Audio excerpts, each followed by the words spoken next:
With shipbuilding projects becoming more and more complex and the timeframes involved ever more demanding, what we see is that a lot of yards are trying to find ways to mitigate these project risks and simultaneously develop their level of efficiency. Now, what a lot of yards are starting to realize is that the potential for cost reduction not so much lies within the running projects, but even more so in having proper frameworks in place for the yard as a whole.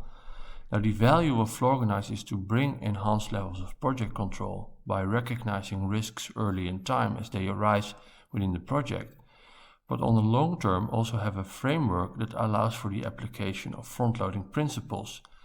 providing the yard with knowledge about how granular production norms are set up and evolved over time,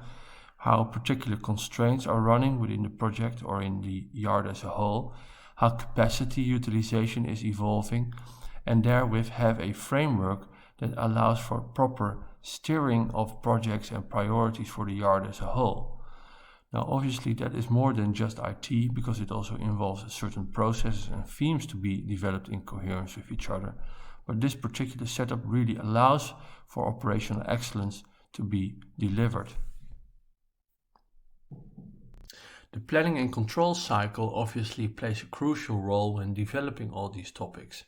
Now, ideally, what you would see is an integrated multi-level plan that allows for the recognition of project-level activities to be broken down in more distinctive and granular activities on the department level for distinctive milestones and phases, but then also task-level planning that allows the supervisors to recognize the needs the project and department has for priorities within a single week, allowing then again also the recognition of hours consumed, hours to go, and physical progress made from within these activities to know if he or her is on track. Rolling up to a department level and project level to really recognize both the production performance as well as the timelines involved to complete the project in time. Now, in contrast to what we see here, a lot of yards maintain just a financial reporting scheme on a monthly basis, which does nothing for the needs of these supervisors.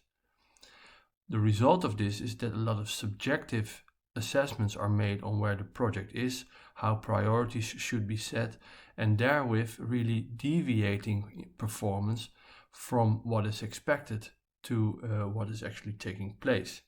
That deviation occurs on the formal level, translate upwards onto department levels where the deviations add up, and then obviously all the way up to a project where a lot of surprises and unforeseen events become available, but only late in time when mitigating these deviations are becoming more and more expensive.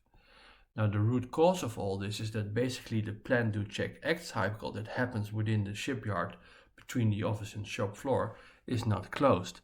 Planning does not take place to address the needs of the supervisors. Supervisors will create their own disconnected list, not adding transparency and predictability to everything that happens on the department or a project level.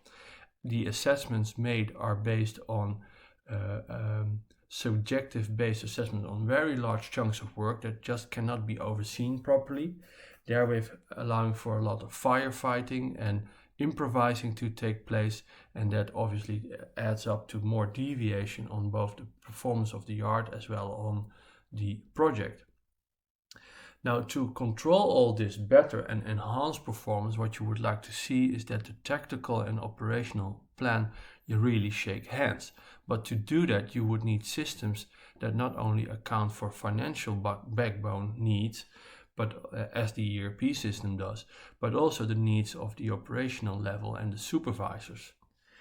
What we recognize is that the ERP system is oftentimes just not suitable to address these operational needs, so you need something else in this regard, and that is what we deliver at Floorganise. In order to develop these topics, we take a gradual approach. And often what we see is to get the basis in order, we start with doing the yard control framework properly, meaning that we provide the yard with a weekly progress loop that allows for the recognition of both hours consumed, hours to go, and progress made for distinctive shops, departments, and the project therewith as a whole. Once this setup is completed, we can add granularity for the plan and the projects and the processes, and then also distribute these actively throughout the shipyard and maybe even also the supply chain. If that is all said and done, then we can allow for more granular process enhancements to take place and to really understand how the building strategy can be translated in the setup of the shipyard, and maybe even doing more with 3D job preparation. Now, to give you an initial understanding on how the impact of such projects are looking like, it on average takes us 13 weeks to complete the yard control framework for a particular yard, and then within that time frame also provide the connections to local IT systems that the yard has, such as ERP and payroll.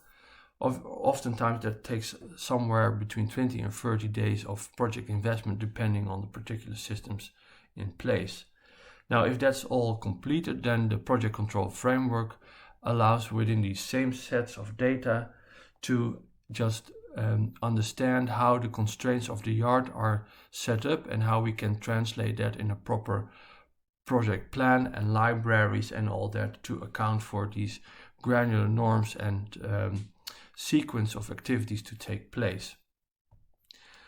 Gradually developing these topics into more specific enhancements can be made here within the third approach or stage, where we see what needs to be implemented for this particular yard, knowing its priorities and constraints to develop more operational excellence. These topics can lie on how more systems can be integrated, or can lie on how processes or themes can be developed to take the next step in performance. So in order to share with you some of the contents of the Floorganise suite, let me share with you these various themes, one of which is the primary registrations, or what we call bottom-up reporting, where you would have the ability to retrieve the insights as close to the source as possible, having all the individual workers of the shipyard, obviously depending on your personal preferences and the logic of the yard, be capable of submitting their hours, the risks, issues, or anything else like material consumption that needs to be recognized. Then the shop floor control processes that allow the supervisors but also supply chain partners to retrieve the priorities that are set out for them in terms of timelines and dependencies and constraints, but also to provide them with an overview on the resource utilization for their specific teams, or the KPIs of their current performance, everything that is needed to get people working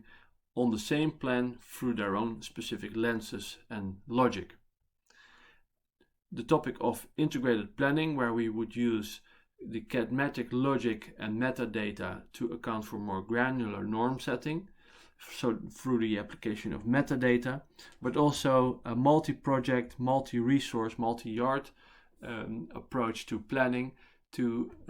deal with all the constraints that are happening in the daily reality and daily routine of a shipyard. And then through the recognition of these consumed hours and progress made,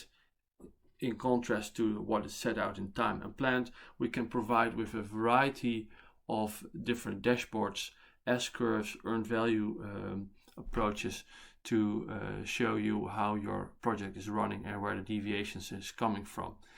even including the 4D approach, where you would have a physical representation in the 3D model of where a specific item is in terms of its completion. The ability to use more of that engineering data comes from the combined approach of cadmetic Floorganise, where we will retrieve metadata and product hierarchy and even the production sequence as the engineering department has set out in the model. We retrieve that and use that for planning purposes. So basically we use the engineering richness to do more granular planning and more granular status updates and ultimately project control.